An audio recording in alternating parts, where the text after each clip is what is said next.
सोलापुरात नुकताच मार्कंडेय महामुनी ऋषींचा रथोत्सव मिरवणुकीचा सोहळा पार पडला आणि या मिरवणुकीमध्ये जातीय तेढ निर्माण होतील अशा प्रकारचे बॅनर लावण्यात आले होते। या प्रकरणी तिघांविरुद्ध पोलीस ठाण्यामध्ये गुन्हा नोंद करण्यात आला आहे। मार्कंडेय महामुनींच्या रथोत्सवानिमित्त विनापरवाना आणि धार्मिक तेढ निर्माण करणाऱ्या मजकुराचा बॅनर लावल्याप्रकरणी जेल रोड पोलिसांनी प्रिंटरसह तिघांविरुद्ध बुधवारी पहाटे गुन्हा दाखल केलाय।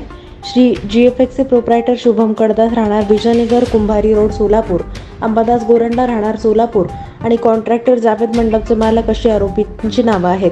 19 ऑगस्ट रोजी दत्तनगरातील दाजी गणपती मंदिरासमोर विनापरवाना रस्त्यालगत 10x20 रुंदीचे डिजिटल आणि बॅनर लावून जो हिंदुत्वाचा वारसदार तोच शहर मध्यचा आमदार अशा प्रक्षोभक मजकुराचा बॅनर छापून विनापरवाना लावल्याचं आढळल्यानं पोलीस शिपाई विशाल चव्हाण यांनी जनरल पोलीस ठाण्यात फिर्याद दाखल केली।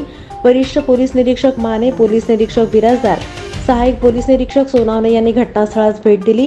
या प्रकरणी बुधवारी पहाटे तिघांविरुद्ध मालमत्तेचे विद्रुपीकरण कायदा 1995 कलम 3 सह BNS 223/3/5 प्रमाणे गुन्हा दाखल करण्यात आला असून पोलीस उपनिरीक्षक मोरे हे गुन्ह्याचा अधिक तपास करीत आहेत।